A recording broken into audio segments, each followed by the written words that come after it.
नमस्कार, मैं हूं नारायण शर्मा और आप देख रहे हैं AINS न्यूज 24 चैनल। अब खबरें विस्तार से।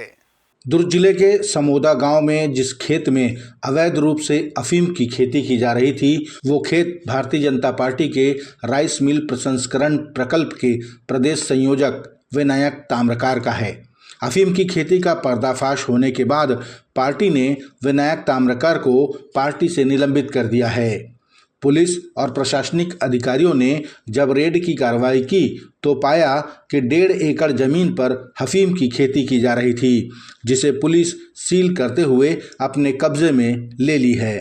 घटना की जानकारी मिलते ही प्रदेश के पूर्व मुख्यमंत्री भूपेश बघेल भी मौके पर पहुंचे और उन्होंने भी खेत का निरीक्षण किया। पूर्व मुख्यमंत्री ने कहा कि ये खेत जिस नेता का है वो भारतीय जनता पार्टी का है और उसकी पहुंच मंत्रियों तक भी है। उन्होंने कहा कि अभी तो पुलिस को खेती का पता चला है, इसके प्रसंस्करण की इकाइयों का पता लगाना अभी बाकी है, क्योंकि अफीम की फसल का हर भाग उपयोग में आता है। लगभग 10 एकड़ में है, हम लोग पूरा घूम के आए हैं। कुछ जगह चिरा लगा के उसका चिट्टा निकाल चुके हैं, कुछ सूख गया है, कुछ जगह फ्लावरिंग स्टेज में है और यहाँ इसकी खेती ये कर रहे हैं। और नशा में डुबोने के काम ये सरकार कर रही है। जहां देश में अवैध नशा का कारोबार मोदी सरकार में फल फूल रहा है, पोर्ट से आ रहा है, मुद्रा पोर्ट से भी हजारों करोड़ के नशे के सामान आया, लेकिन कोई कार्रवाई नहीं हुई। अब स्थिति ये है, जब वहां कोई कार्रवाई नहीं हुई तो फिर इनका हौसला बढ़ा और यहाँ खेती करना शुरू कर दी। ये दुर्ग जिले में, छत्तीसगढ़ में पहली बार अफीम की खेती करते पकड़ा गया है। पता चला है कि बाहर से मजदूर लाए थे। अब ये खोज का विषय है कि ये खेती कर रहा है, कब से कर रहा है, और दूसरी बात ये है कि इसका प्रसंस्करण केंद्र कहाँ है। आखिर इसको, इस सब चीज को, अब इसका सब चीज उपयोग में आता है। इसका डोडा भी उपयोग में आता है, इसका चिट्टा बनता है, इसका हीरोइन बनता है, इसका ब्राउन शुगर बनता है, इसका खसखस दाना बनता है। दुर्ग जिले के जिस खेत में अफीम की अवैध खेती की जा रही थी, उसकी सूचना पुलिस को सरपंच ने दी। सरपंच का नाम अरुण गौतम है। उन्हें भी इस अवैध नशे की खेती की जानकारी ग्रामीण युवाओं ने दी। जब वे होलिका दहन के लिए लकड़ियां और राहर इकट्ठा करने खेत में घुसे, तब उन्हें अजीब तरह के फल दिखाई दिए। तो उन्होंने गूगल से फोटो मिलाकर सर्च किया तो उनकी आंखें भी फटी रह गईं। ये बातें बताई सरपंच अरुण गौतम ने। वर्षों से होता रहा होगा, ऐसा कह सकते हैं, क्योंकि यहाँ तो गेट, सामने गेट में किसी को आने जाने नहीं देते। ये जो जितनी खेती होती है, यहाँ बाहर के लोग बुला के खेती बाड़ी करवाते हैं, क्योंकि गांव के आदमी से लेंगे तो गांव वाले उनको जान जाएंगे। तो यहाँ वर्षों से खेती कर रहे होंगे, इसकी हमें जानकारी नहीं, पर ये तो पुख्ता है कि अभी जो देखने को आप लोगों को मिल रहा है, ये तो पुख्ता है। अमलेश्वर नगरपालिका क्षेत्र में स्थित ग्रीन अर्थ सिटी कॉलोनी के रहवासी हर त्योहार को सौहार्दपूर्ण वातावरण में मनाने के लिए जाने जाते हैं। इस बार भी कॉलोनी में होली का त्योहार बेहद ही शांतिपूर्ण और पारिवारिक माहौल में मनाया गया। सर्वप्रथम छोटों ने बड़ों को गुलाल लगाकर आशीर्वाद लिया, तो वहीं बड़ों ने छोटों को होली की बधाई दी। इसके बाद शुरू हुआ रंगों से होली खेलने का दौर, जो शाम तक चलता रहा। बच्चों ने स्विमिंग पूल को ही रंगों का पुल बना दिया, तो वहीं महिलाएं भी पीछे नहीं रहीं। सभी ने एक दूसरे को खूब भिगोया। हर वर्ष की तरह सभी ने होली के गीत गाकर जमकर होली मनाई। मिडिल ईस्ट संकट के बीच महंगाई का झटका लगा है। घरेलू गैस सिलेंडर के दामों में 60 रुपये की वृद्धि कर दी गई है।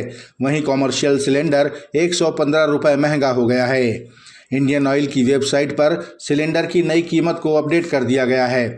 बता दें कि घरेलू सिलेंडर के दामों में अप्रैल 2025 से कोई बढ़ोतरी नहीं की गई है। इस बढ़ोतरी का असर आम जनजीवन और घरेलू बजट में पड़ना लाजमी है। वहीं इसका प्रभाव छोटे मोटे होटल और रेस्टोरेंट पर भी देखने को मिलेगा।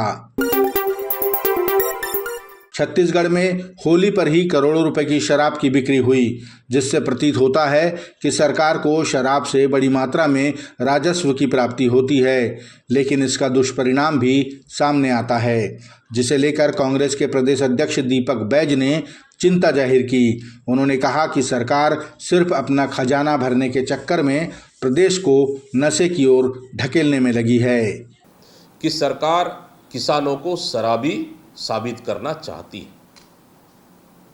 और ये सरकार चाहती है कि गली गली पान ठेला मोहल्लों में शराब बिके। इसी का नतीजा है कि लगातार एक दिन में 4 हत्या,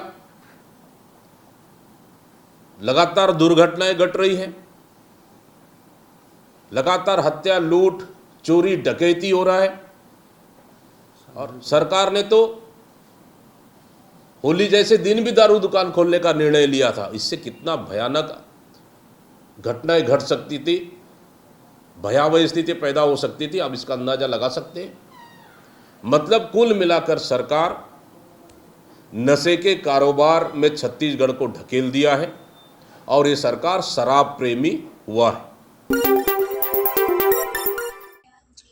अंतर्राष्ट्रीय महिला दिवस के मौके पर राज्य महिला आयोग द्वारा छत्तीसगढ़ के सभी संभागों में 5 दिनों तक महाजन सुनवाई का आयोजन किया जा रहा है, जिसमें ढेर सारे प्रकरणों पर सुनवाई की जाएगी और त्वरित निर्णय लेकर कार्रवाई भी की जाएगी।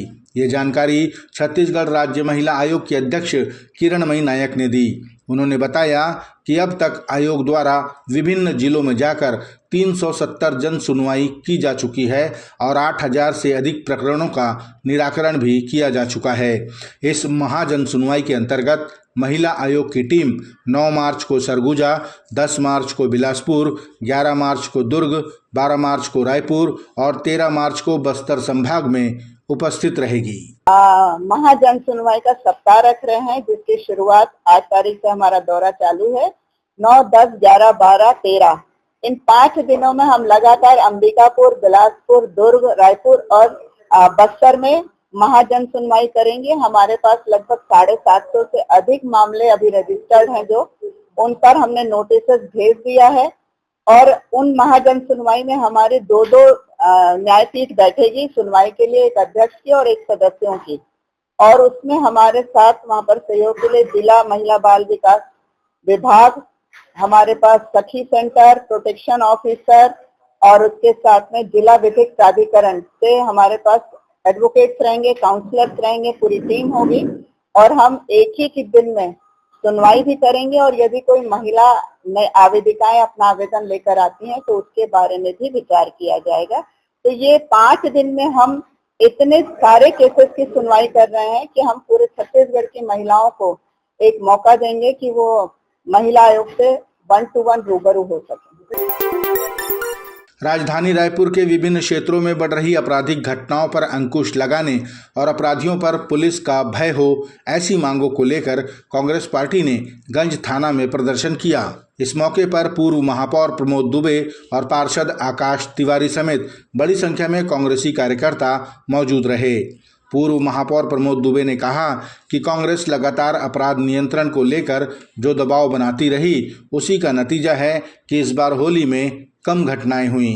रायपुर शहर में लगातार जिन थानों में जिन थाना क्षेत्रों में आपराधिक घटनाएं होती है, बड़ी घटनाएं, उसको लेकर के कांग्रेस पार्टी लगातार प्रदर्शन करती है और पुलिस को सचेत करती है। हमारे दबाव का ये परिणाम हुआ कि इस बार होली में ज़्यादा घटनाएं नहीं हुई, पुलिसिंग अंदर देखने को मिली, लेकिन इसके बावजूद रायपुर जिले में 4 मर्डर हुए। वो कहीं ना कहीं सरकार की निष्क्रियता को जाहिर करती है।